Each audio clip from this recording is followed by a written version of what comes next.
अगले सत्र की कोई तारीख तय हो पाई क्या? मेरे को लगा बातचीत हो रही है तो पूछा, तय हुआ कुछ? अभी दो दो बातें आ रही हैं। 26 तारीख को रक्षाबंधन है, और रक्षाबंधन के बाद का जो वीक है, हाँ तो वो एक वो है, हाँ। और एक प्रोबेबिलिटी उसके पहले का वीक। अच्छा तो अभी उसमें ऐसा हम कर रहे हैं कि हम तय करके बता देंगे, तो उस दौरान एग्ज़ाम सेट कर देंगे।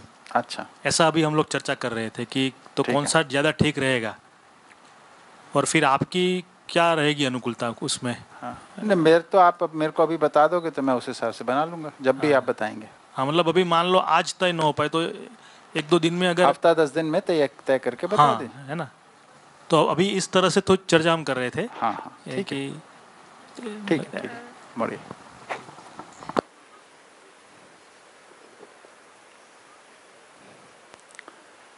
ठीक है, बताइए क्या चर्चा की जाए अब।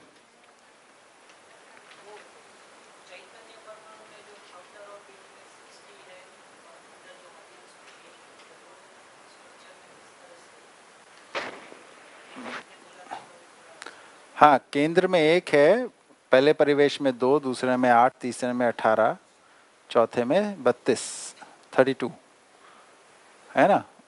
तो इसमें क्या बताना है?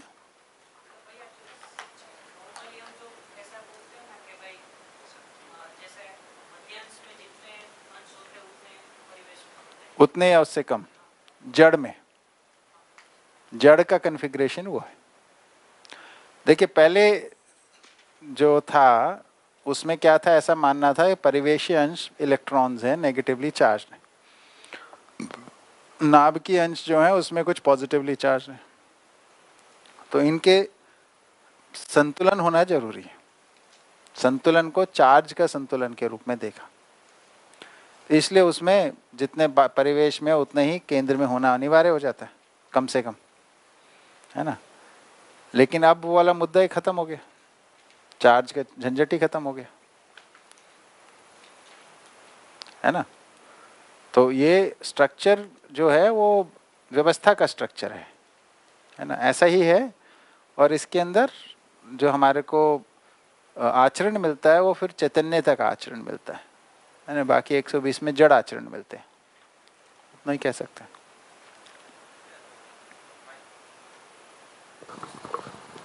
अभी के साइंस में जो पॉजिटिव नेगेटिव चार्ज बोलते हैं, हाँ तो उसकी प्लेट की तरफ अट्रैक्ट भी होते हैं। हाँ, तो इसको चुंबकीयता है, इसलिए हम क्या बोले कि क्योंकि वो परमाणु की व्यवस्था में भागीदारी कर रहा है। जड़ की बात कर। हाँ, जड़ की बात कर रहा हूँ, परमाणु की व्यवस्था में भागीदारी कर रहा है, जड़ परमाणु भी ना। उसमें जो परमाणु अंश है परमाणु की व्यवस्था में भागीदारी कर रहे हैं। वो घूमने से उसके अंदर एक इलेक्ट्रिक पोटेंशियल बनता है। इसलिए परिवेशियों में एक प्रकार का पोटेंशियल है, जब आप उसको उधर से धक्का मारोगे, बाहर निकालोगे, तो वो पोटेंशियल आपको दिखाई देता है उसमें, ठीक है ना। और नाभिकीय हैं जो, उनका भी दिखाई देता है, इतना ही है उसमें, ठीक है। हाँ जी,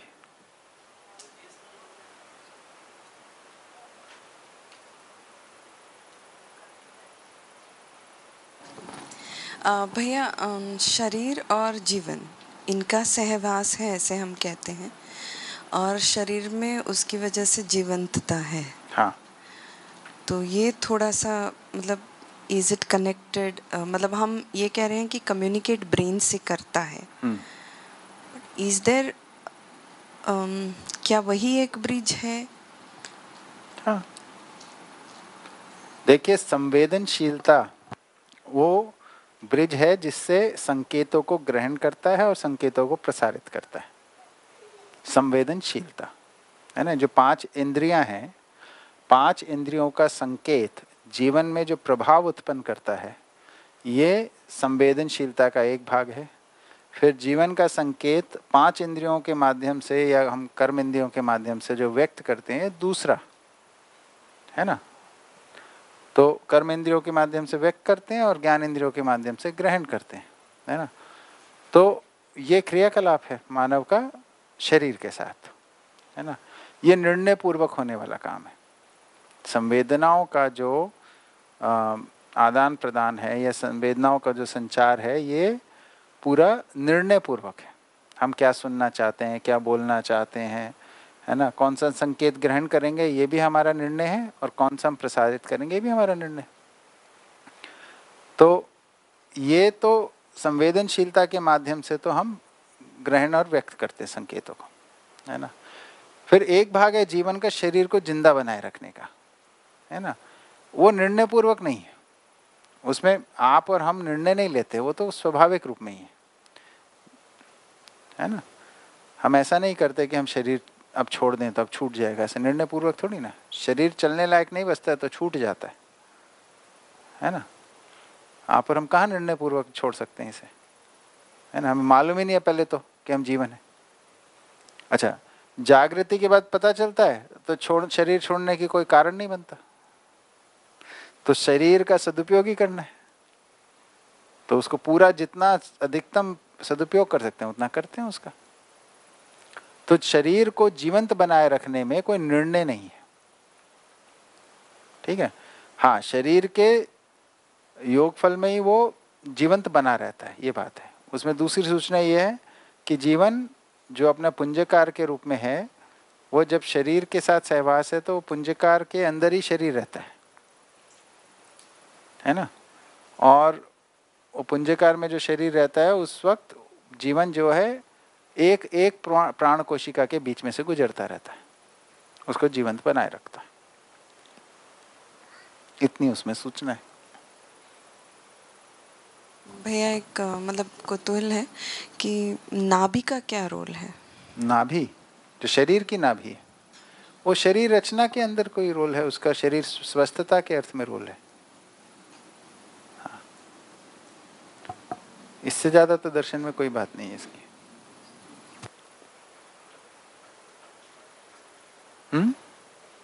ठीक है, और कोई बात?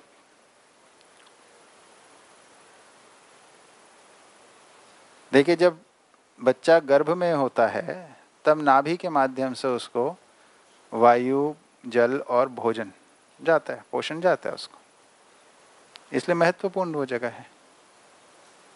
तो सब जगहें उससे जुड़ी हुई हैं, ये तो समझ में आता है, तभी जाता होगा वहां से।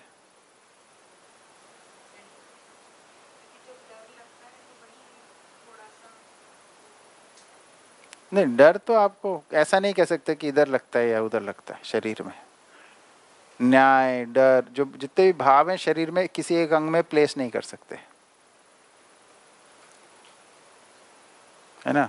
तो हम बोलें कि मेरे को हाथों में सुख लग रहा है, ऐसा नहीं भाषा बनती, है ना। मैं सुखी हूं, ऐसे ही भाषा बन सकती है, या मैं दुखी हूं, ऐसी भाषा बनती। क्या हो गया? नहीं, कुछ चीज किसी को ज्यादा अपील कर जाती है, किसी को कम करती है।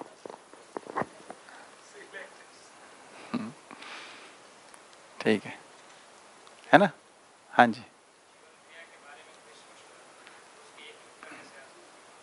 हाँ, 4.5 में एक रूपता नहीं आती।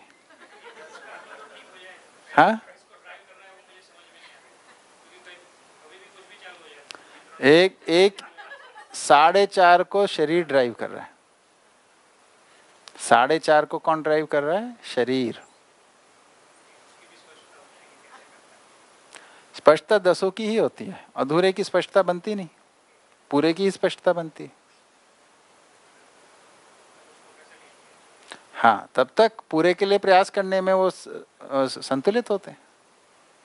जैसे आप इधर बैठे हो, अभी पूरे के अर्थ में सुन रहे हो ना, इस वक्त आप संतुलित रहते हो। इसमें आपकी कोई संवेदनशीलता कोई अनियंत्रित होती है क्या? नहीं होती।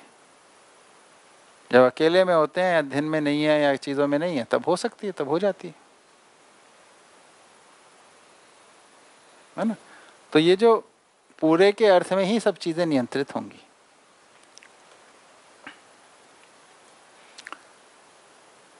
तो अध्ययन ही साधना है, इस दर्शन में अध्ययन ही साधना है। अध्ययन ही उपासना है।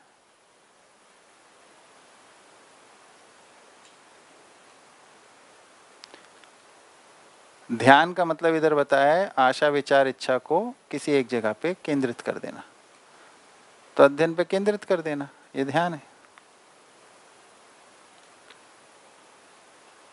विचार भी उसी का, चित्रण भी उसी का है ना, और आस्वादन भी उसी का लेना है, तो उस रूप में आप अपनी उसको लगाइए।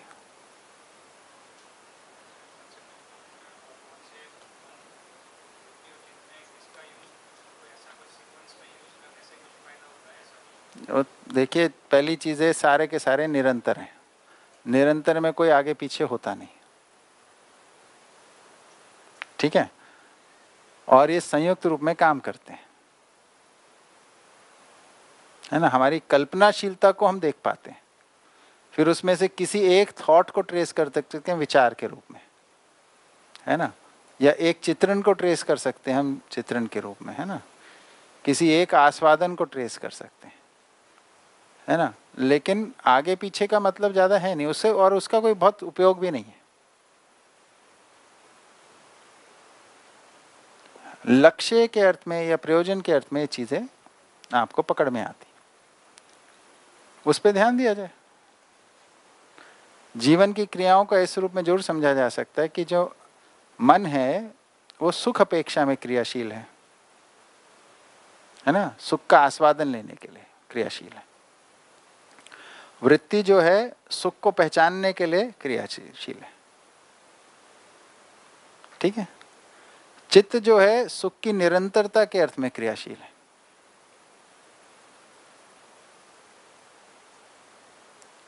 मन जो था वो किसके लिए है? सुख आस्वादन या सुख अपेक्षा, सुख को आस्वादन करना चाहता है। वृत्ति क्या है? कहाँ पे सुख का आस्वादन होगा इसको तय करने में, यानी सुख को पहचानने के लिए क्रियाशील है। तुलन विश्लेषण क्यों करते हैं? ताकि हम सुख का आस्वादन कर सकें, है ना, कहाँ पे सुख होगा इसको तय कर पाए। चित्रण किस लिए है चित्त में? ताकि हम बारंबार सुख का आस्वादन ले पाए, इसी को तो चित्रण कह रहे हैं। हम सुबह उठेंगे तो ये करेंगे, फिर ऐसा करेंगे, फिर वैसा करेंगे, क्या है? सारा सुख के आस्वादन के लिए तो डिजाइन बनाया हुआ है। लाइफ भी ऐसी सजा रखी है, सारे चित्रण, ताकि सुखी में बने रहें, निरंतरता के अर्थ में। वो बुद्धि जो है सुख को समझने के अर्थ में क्रियाशील है, सुख की व्यवस्था क्या है, और आत्मा सुख के अनुभव के अर्थ में क्रियाशील है।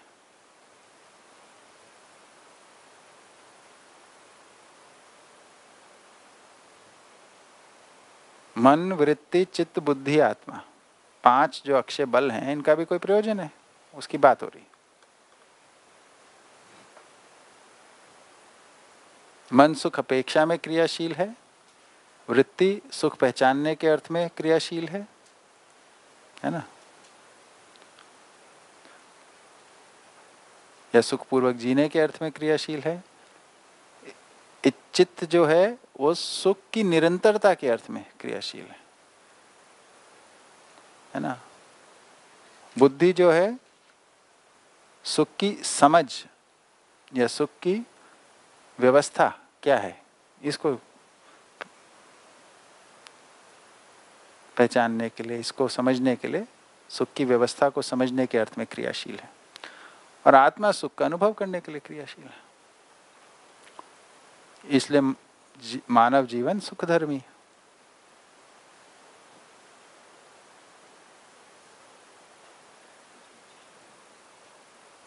जी, कर्म और फल इन दोनों को लेके हमने बहुत सारा पढ़ा सुना, मतलब बहुत सारी बिलीफ्स बनी हुई है कि जैसे हम ऐसा बोलते हैं कि पिछले जन्मों का कर्मों का फल मिलता है, या इसमें जो करते हैं उसका अगले में मिलता है, वैसा सब सुना पड़ता है। तो इस दर्शन के अनुसार कर्म और फल को मतलब एकदम रिलेट करके कैसे उसको देख कैसे सकते? ठीक है। तो जो हर कर्म फलवती है, हर कर्म का फल है, ठीक है। हर कर्म में कर्म का कारण है, कर्म का कर्ता है ना। फिर कर्म का फल है, कर्म का प्रभाव है, ये सब बातें आ गई। हम जो भी कर्म करते हैं उसका जो फल हम भोगते हैं वो सुख या दुख के रूप में भोगते हैं। ठीक है।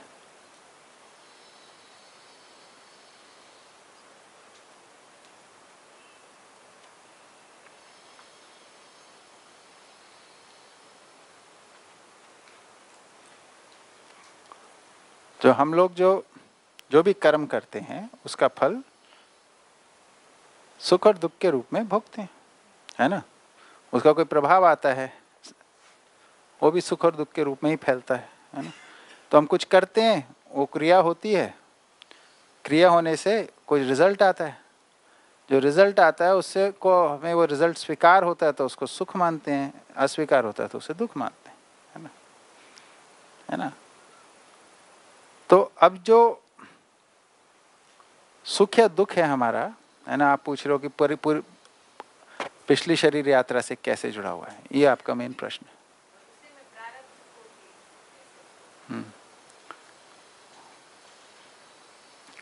तो कोई शरीर यात्रा है जैसे हमारी, है ना, इस शरीर यात्रा में हम जो भी करते हैं उसके कोई ना कोई सुख दुख के रूप में हम भोगते रहते हैं उसे निरंतर, कर्म जो भी करते जा रहे हैं, है ना, 9 विधि से। जो भी हमारा कर्म होता है उसमें उसके फलों को शरीर से भोगने की एक सीमा है, एक सीमा तक ही हम उन शरीर से फलों को भोग सकते, भोगने वाला जीवन ही है, ठीक है। पर क्योंकि जीवन शरीर के माध्यम से भोगता है इसलिए उसकी एक सीमा है, और जरूरत से ज्यादा दुख हो जाए तो भी मर जाता है और जो जरूरत से ज्यादा सुख हो जाए तो भी मर सकता है। तो शरीर की सीमा में सीमित विधि से भोगता है। तो जब शरीर यात्रा पूरी होती है तो पहली सांस से आखिरी सांस तक फिर से गुजरता है उन सभी से, और उनमें कोई कर्म का फल शेष है उसको पुनः भोगता है, पूरा करता है उसे।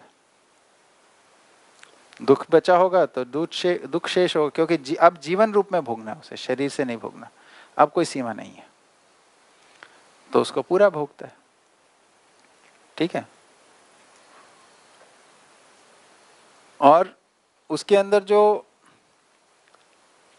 सद्प्रवृत्ति या दुष्प्रवृत्ति है ना, तो उसने जैसे भी अपनी शरीर यात्रा को व्यतीत किया उसकी कोई प्रवृत्ति बन गई होती है कुछ, है ना। तो जितने भी कर्म के फल हैं उसने भोग लिया, अब आगे नहीं जाएंगे कोई भी,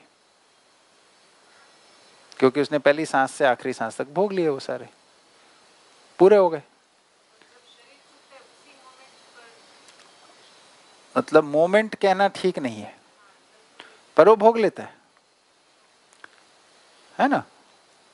शरीर छोड़ने के समय पे उसको भोग लेता है, जितने भी सुख दुख है उनको भोग लेता है, उसके आधार पर उसका निष्कर्ष निकलता है कि वो सुखी रहा या दुखी रहा।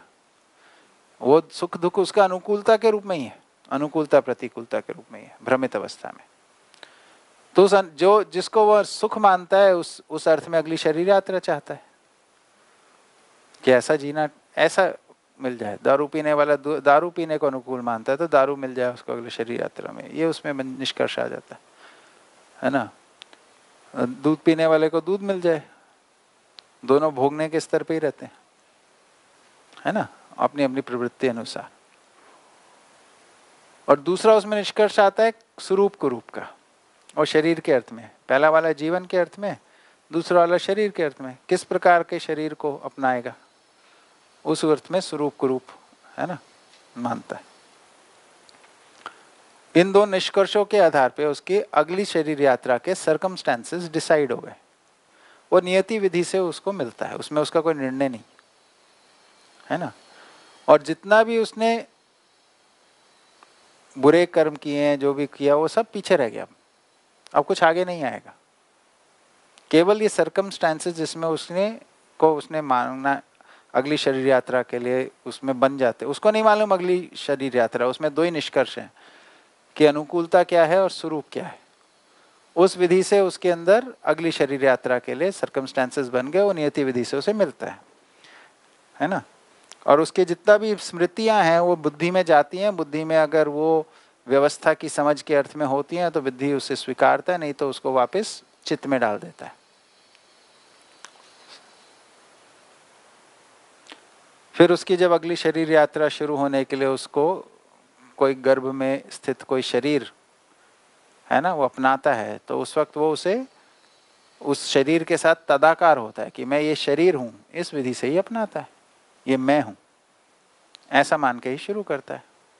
ऐसा मानने से उसके चित्त में जितना भी पुराना पड़ा है वो प्रायोरिटी में पीछे हो जाता है।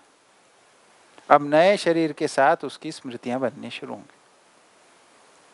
ठीक है, शरीर अभी पूरा विकसित नहीं है, मेधस भी पूरा विकसित नहीं है, तो उसको बहुत होश नहीं रहता है उस वक्त, क्योंकि उससे तदाकार है ना। तो गर्भ में जो भी प्राकृतिक विधि से जितना भी क्रियाकलाप है वो होता रहता है, छोटा मोटा है ना।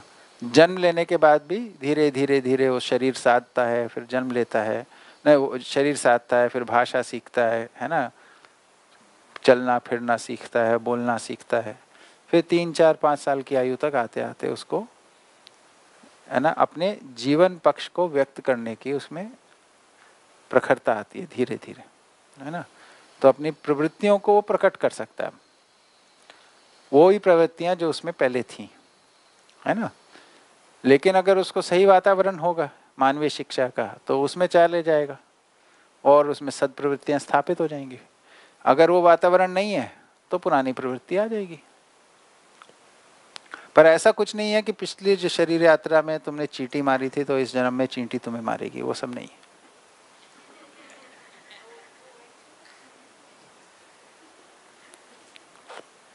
इसका कारण यही है कि हम इतनी शरीर यात्रा करते हैं कि अगर हर शरीर यात्रा का कर्मफल साथ चलेगा, इतनी पीड़ा होगी आप जिंदा ही नहीं रह पाओगे।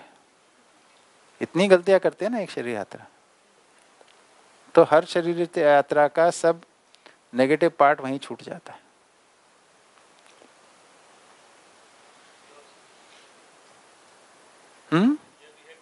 ये एक व्यवस्था है।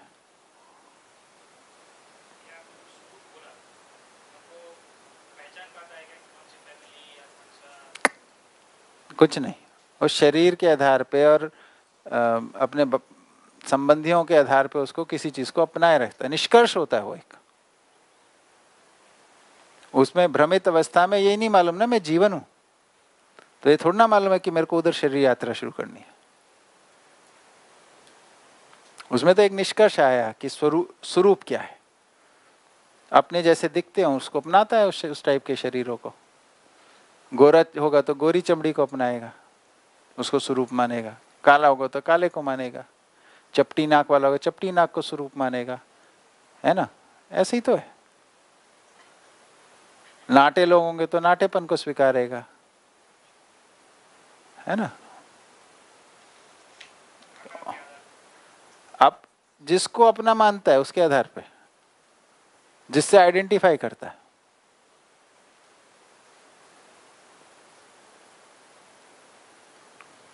है ना।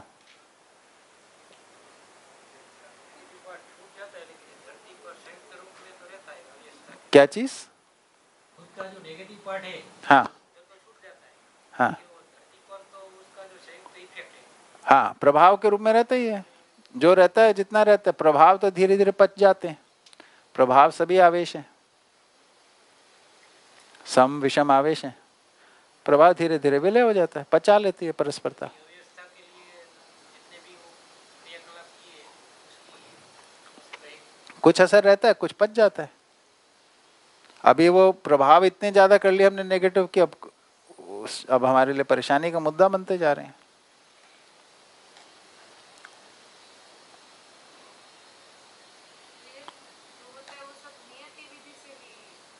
जो होता है माने, हाँ, भ्रमित अवस्था में शरीर छूटने के बाद और अगली शरीर यात्रा शुरू होने के बाद कुछ निर्णय ले पाते हैं, वो भी पूरे कहाँ ले पाते हैं अभी भी, है ना। तो विवशता में ही होते हैं अभी भी, जीते जागते ही। मरने के बाद तो क्या होगा?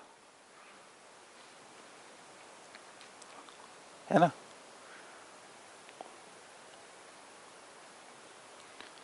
हम जैसे हम क्या पढ़ाई करेंगे, हमें लगता है हम बहुत सोच समझ के लेते हैं निर्णय, कुछ लोग का होता होगा, पर अधिकतर तो किसी कारणवश पहुंच जाते हैं ना उसमें। मैं जब स्कूल में पढ़ता था, मेरे को 12वीं तक ये भी नहीं मालूम था कोई आईआईटी नाम की कोई जगह होती है। अच्छे विद्यार्थी थे इसलिए आईआईटी में पहुंच गए। मैंने वहां पूछा लोगों से तो अधिकतर ऐसे ही थे।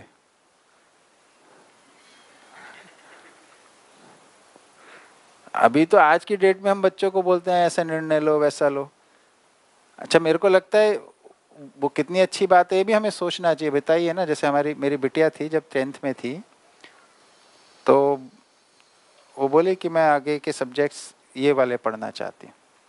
नहीं, सब्जेक्ट्स बाद में, पहले मैं ये कुछ ऐसा कुछ बोली, कुछ करना चाहती हूँ आगे जाके ऐसा। तो मैंने बोला ये कैसे आधार पे, किस आधार पे तय किया तुमने? तो उसने बोला मेरा इंटरेस्ट है इसमें इसलिए तो तय किया। तो उससे फिर एक बातचीत हुई कि इंटरेस्ट जो है वो कितना अच्छा आधार है तय करने का अपने आगे की चीज़ों को। तो उससे पूछा कि भाई तुम जब 4 साल की थी, है ना, तब तुम खिलौनों से बहुत खेलती थी, है ना, वो तुम्हारा इंटरेस्ट था उसमें। फिर तुम 7-8 साल की हो गई, तुम छोटी छोटी कहानी की किताबें खूब पढ़ने लगी, तब उसमें इंटरेस्ट था, है ना। फिर तुम जब 13-14 साल की हो गई, तुम्हें अपने फ्रेंड्स के साथ खेलने में खूब मजा आने लगा, बाहर जाते हो, रोज खेलते हो, ये सब खेल कूद करते हो, है ना, साइकिल चलाते हो सब। अभी तुम 15 साल के होने वाले, 14-15 साल के हो, तो आयु के साथ इंटरेस्ट बदल रहे। ठीक है, ये दिखता है, हाँ दिखता है। तो अब 14-15 साल की आयु में अब तुम ये तय कर लोगे पूरी जिंदगी कैसे जीनी है, वो 14-15 साल की मानसिकता से, उसके इंटरेस्ट के हिसाब से, ये कितना सही बैठेगा? सोचने का मुद्दा है ना। ठीक है, तो इंटरेस्ट कोई बहुत अच्छा आधार नहीं है निर्णय लेने का।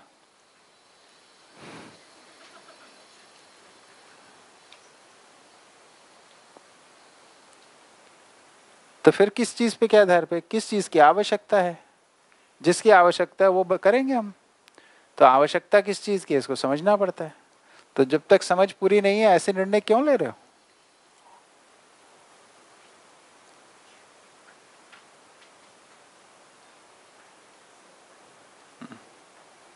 हाँ जी।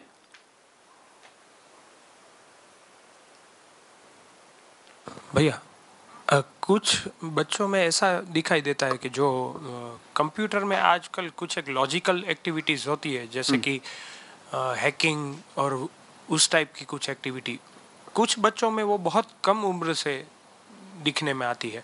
तर्क है ही, मैं इसको इंटरेस्ट के साथ इसलिए वो जोड़ने का वो कोशिश है कि कुछ बच्चों को देख कंप्यूटर वगैरह देखें ना, उसमें अट्रैक्ट नहीं होंगे, कुछ मैकेनिकल एक्टिविटीज़ में ज़्यादा वो वही, बल्कि ज़्यादातर देखा जाता है कि कम उम्र से वही एक्टिविटीज़ ज़्यादा करते हैं। उसका कोई स्पेसिफिक रीज़न? भाई मैं तो बहुत बच्चों को देखता हूँ, मेरा ऑब्जर्वेशन का काफ़ी रहा है, बच्चों के अंदर उनका एरिया ऑफ इंटरेस्ट चेंज हो जाता है। कुछ बच्चे होते हैं जो किसी इंटरेस्ट को लेके लंबा समय चल जाते हैं, उसके लिए उनके वातावरण से खूब दबाव आना पड़ता है, नहीं तो स्वाभाविक रूप में बदलते हैं, और वो ठीक भी है। इंटरेस्ट तो समय के साथ बदलने भी चाहिए। कभी वो एक्सप्लोर कर रहा होता है, बच्चे की टेंडेंसी है, अभी उसने दुनिया देखी नहीं है, कभी इसमें म्यूजिक में एक्सप्लोर करेगा, कभी खेल में एक्सप्लोर करेगा, कभी पढ़ाई में एक्सप्लोर करेगा, कभी किसी चीज को बना के, ड्राइंग करके, कुछ कुछ कुछ करके। उसको सबसे सैंपल ले रहा है वो, तो उसको लेने देना चाहिए। हाँ, किसी का मन लग जाता है किसी चीज में, घुस जाता है अंदर, है ना, घुस गया तो उसमें कुछ कर लेता है। कोई संगीत में घुस जाता है, संगीत में कुछ अच्छा कर लेता है। आजकल तो टीवी पे बहुत शो आते हैं छोटे बच्चे गाने गाने वाले, है ना। तो कुछ बच्चों के घर में कंप्यूटर होते हैं, उनके आप देखोगे उनके माँ बाप कंप्यूटर में लगे रहते तो वो भी कंप्यूटर में लग जाते हैं। सामान्य तौर पे यही तो है। देखिए कंप्यूटर में हैकिंग करने के लिए घर में कंप्यूटर होना जरूरी है पहले, है ना, पहली तो रिक्वायरमेंट ये है। फिर उस कंप्यूटर के अंदर प्रोग्रामिंग, कंप्यूटर नहीं तो लोग तो क्या यूज़ करते, सामान्य आदमी तो उसको कोई मल्टीमीडिया कर लेगा, इंटरनेट कर लेगा या कुछ टाइपिंग कर लेगा। तो प्रोग्रामिंग से कंप्यूटर चलता है, ये कॉन्सेप्ट कहाँ से आएगा उसको? घर परिवार में कोई होगा तो बताएगा, या टीचर बताएगा कोई, है ना। फिर उस प्रोग्रामिंग से ये कंप्यूटर कैसे कनेक्टेड है वो भी उसको पकड़ में आना है। फिर तो उसकी टूल्स में घुसेगा वो, तो वो वातावरण चाहिए ना उसे। अब जिस घर में संगीत का वातावरण होता है वहाँ पे बच्चे की प्रतिभा बचपन में संगीत में आ जाती है। जहाँ पढ़ने का वातावरण होता है वहाँ पढ़ने की आ जाती है। जहाँ खेल कूद का वातावरण होता है खेल कूद की आ जाती है।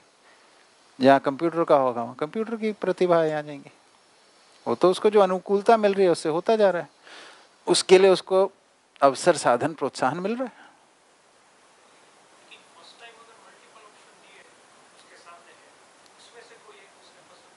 कोई ना एक तो पसंद करेगा ही ना, कोई ना कोई एक तो पसंद करेगा। हाँ, किसी ना किसी आधार से करेगा, अपनी कल्पना लगाएगा, उसमें कल्पनाशीलता तो उसमें है ही ना, लगाएगा कुछ कुछ अनुमान बनाता है।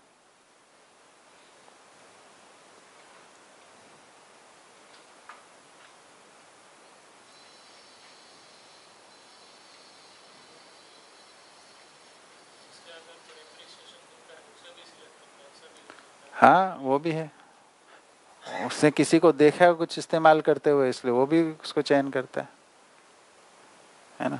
अभी दीदी बता रही थी इनके जो छोटा बेटा है वो बोलता है कि मेरे को बड़ी साइकिल पे जाना है क्योंकि बड़ा भाई चलाता है।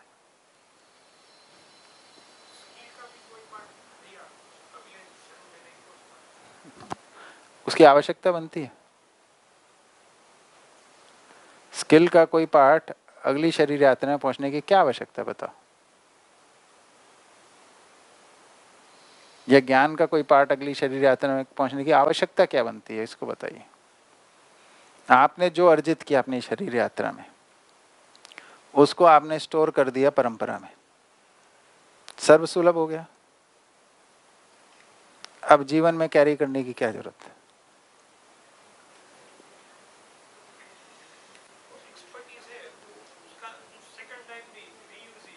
एक्सपर्टीज सारी शरीर के साथ जुड़ी है। जब शरीर नया है तो नई एक्सपर्टीज लगेगी और जीवन बोर हो जाता है एक चीज करते करते, उसको परिवर्तन भी तो चाहिए। कर ली एक चीज में एक्सपर्टीज, अब किसी और चीज में करेगा, क्या परेशानी। सारी शरीर यात्रा में खाना ही बनाना पड़े तो सोचो कैसा पड़ेगा।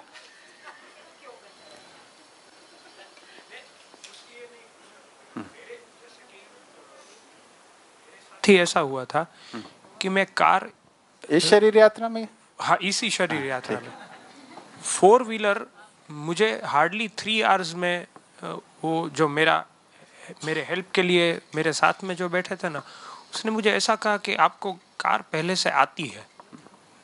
मुझे वो थोड़ा अलग लगा कि हाउ इज इट पॉसिबल कि मुझे आती है। उसने 3 घंटे में अपने पैर ऊपर लेके मुझे ऐसा बोला था हम सीधा हाईवे पर अब जाएंगे। आपकी इतना वो जजमेंट और वो सब देख के मुझे वो लगा। और वो ये चीज़ मैंने मेरी लाइफ में ज़्यादा ऑब्जर्व की है। मैं साइकिल भी सबसे पहली बार सीखा ना, मैंने पहले भी शिविर में शेयर किया था।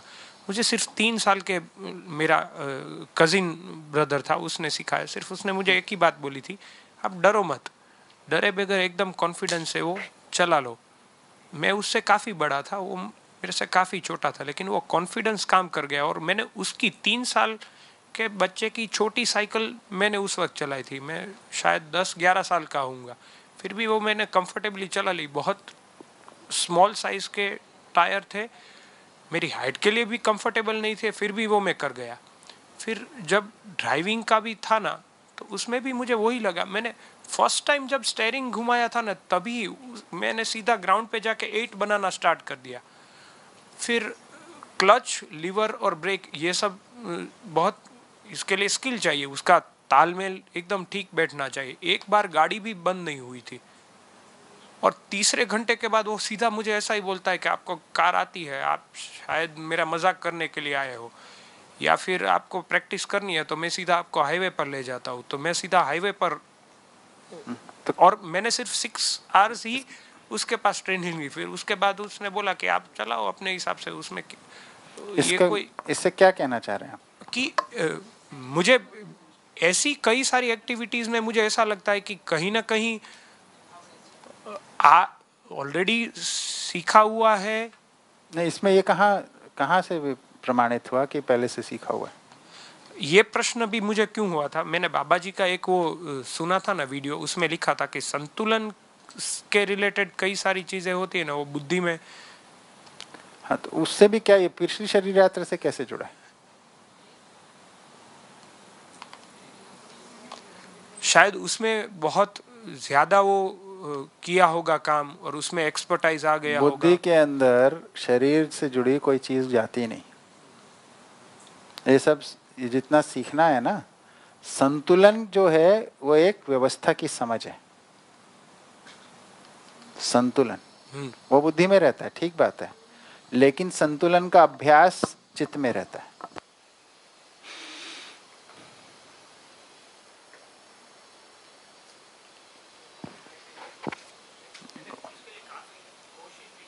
किस चीज की कोशिश की? सोचने में कोशिश क्या, सोचना तो आराम से हो जाता है।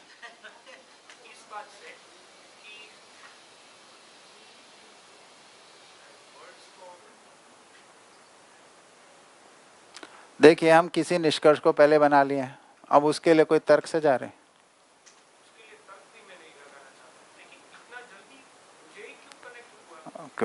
आपसे हो गया तो सबका कुछ ना कुछ कनेक्ट होना चाहिए ना, जल्दी से। अगर ये सुनिए ना, एक मिनट, बहुत आराम से बात करते हैं। उसमें तो मैं नहीं जा रहा, मैंने ये नहीं बताया अभी मैं कितनी देर में सीखा है ना। तो अगर आप ये सिद्धांत को मानते हैं कि भाई जो पहले किया होता है वो पिछले शरीर यात्रा में जो अभ्यास किया वो वही जल्दी हो जाएगा, अभी थोड़ी देर के लिए कहीं तो खड़ा होना पड़ेगा ना, तो इसको मानते हैं। तो हर व्यक्ति ने कुछ ना कुछ अभ्यास किए होंगे, तो वो सब क्षेत्रों में वो सबको खटाखट आधे घंटे, 1 घंटे, 1 मिनट, 2 मिनट जो भी होना उतने में हो जाएगा। ऐसा क्यों नहीं देखने को मिलता? अपने को हम मतलब सामान्य व्यक्ति माने तो सामान्य में अगर ये हो रहा है कि पिछली शरीर यात्रा से कुछ जो सीखा है वो इस शरीर यात्रा में सीखने को आसानी हो जाएगी, तो कौन सा ऐसा व्यक्ति है जो कुछ नहीं सीखा होता? सभी ने कुछ ना कुछ सीखा ही है, तो वो सब उसका आगे कंटिन्यू हो जाना चाहिए। फटाफट पेंसिल उठाई और खटाखट लिखना शुरू कर देना चाहिए, है ना। खाना किचन में गए, खटाखट खाना बनाना शुरू कर देना चाहिए। कुछ लोगों को तो जिसकी वहाँ पे प्रतिभा रही हो, तो कोई ना कोई व्यक्ति, हर व्यक्ति के लिए कोई ना कोई क्षेत्र होगा जहाँ पे वो जल्दी जल्दी करना शुरू कर देगा, है ना। ऐसा एक तो दिखता नहीं है। नियम जो होता है वो एक से नहीं होता है, उसमें कोई एक सैंपल से कोई आप नियम जनरल चीज को बोलते हैं, एक सैंपल को लेके कोई नियम नहीं होता है। सर्वेक्षण इसलिए चाहिए, सर्वेक्षण में नहीं आता, क्वालिफाई नहीं होता, परीक्षण में ही नहीं क्वालिफाई होता।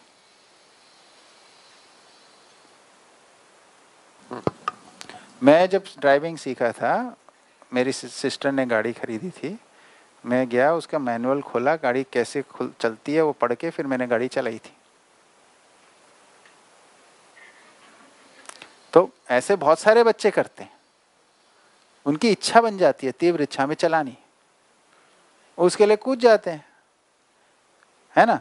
उसमें कुछ का एक्सीडेंट होता है, कम का ज्यादा लोग सफल हो जाते हैं, संयोग बन जाता है, चल जाता है। इतना ही तो है, तीव्र इच्छा बनने की बात है।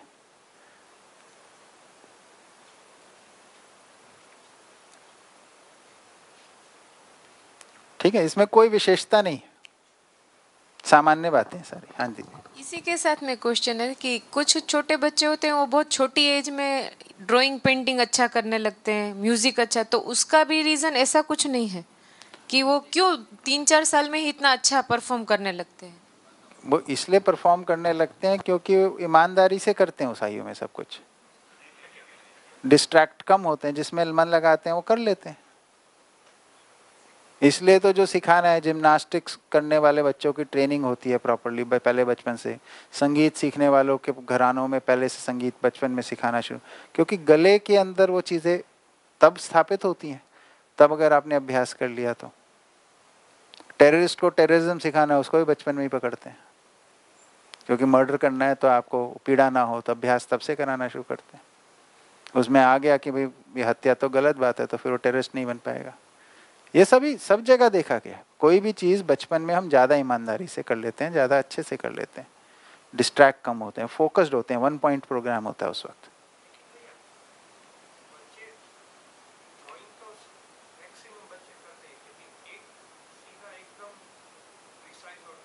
करने लगे, एक को सीखने में शायद ज़्यादा भी टाइम लगे। उससे क्या फ़र्क पड़ा?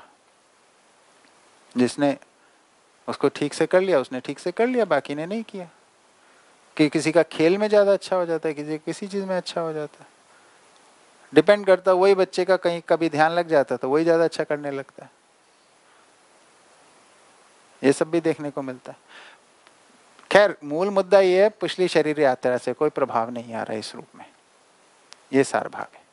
हाँ जी भैया, कल रात को थोड़ा बच्चों के साथ, मतलब थोड़े आजू बाजू के भी बच्चे आए थे घर पे। लाइट्स चली गई तो सारे गैजेट्स तो बंद हो गए, उनका होमवर्क भी बाजू में रह गया। तो हम लोग बैठे थे, तो मैंने बच्चों से, मतलब हर उम्र के बच्चे थे, लाइक मतलब ये 10 साल वाला मेरा बेटा और उसका एक फ्रेंड और एक बड़ा बेटा भी था। तो मैंने इन सबको पूछा, अच्छा ये बात बताओ, हम थोड़ा सा बात कर लेते हैं। तो ये होमवर्क तो रह गया, कुछ और भी होमवर्क कर लेते। तो मैंने उनसे पूछा कि why do you think you are going to school, ये एजुकेशन क्यों? तो I was really stunned to look at the answers that we got. Like पूरा एंड होता है मनी पे ही, एंड मोर मनी